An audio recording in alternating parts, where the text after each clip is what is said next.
Des peintures pour sublimer la nouvelle constitution, c'est l'objet de cette exposition organisée à la Galerie nationale de Budapest. Commandée par le gouvernement conservateur du Premier ministre Viktor Orban, 15 tableaux retracent 150 ans de l'histoire hongroise. Une histoire et des peintures orientées pour les uns, mais qui ici, en ce jour d'inauguration, font l'unanimité. Les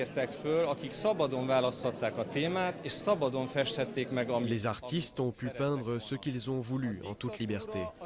En fait, la dictature, elle est ailleurs. Dans les expositions où seul l'art moderne et l'art contemporain sont tolérés, alors que l'art traditionnel n'a plus sa place, même ici, dans nos écoles.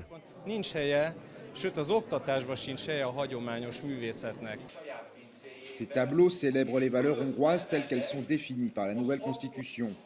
L'importance accordée à la religion et à la famille est garant de l'unité du pays, des principes chers au Premier ministre Viktor Orban, qu'il a pu exprimer à l'occasion de cette inauguration.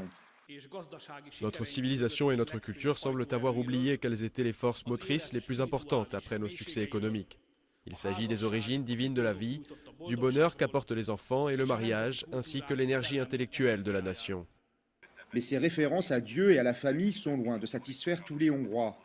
Pour cet ancien journaliste, licencié de la télé publique et opposant déclaré du gouvernement, ces tableaux représentent avant tout l'idéologie du parti au pouvoir.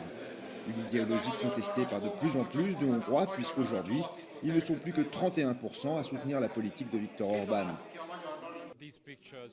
Ces tableaux, pour qui connaît l'histoire hongroise ou l'histoire en général, parlent d'eux-mêmes.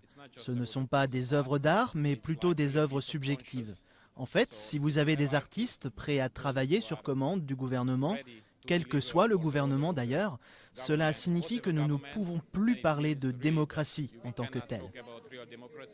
La démocratie, pour ces Hongrois, ce n'est plus vraiment ce que vit leur pays. Plusieurs dizaines de milliers d'entre eux se sont rassemblés au soir du 2 janvier pour protester contre la nouvelle constitution.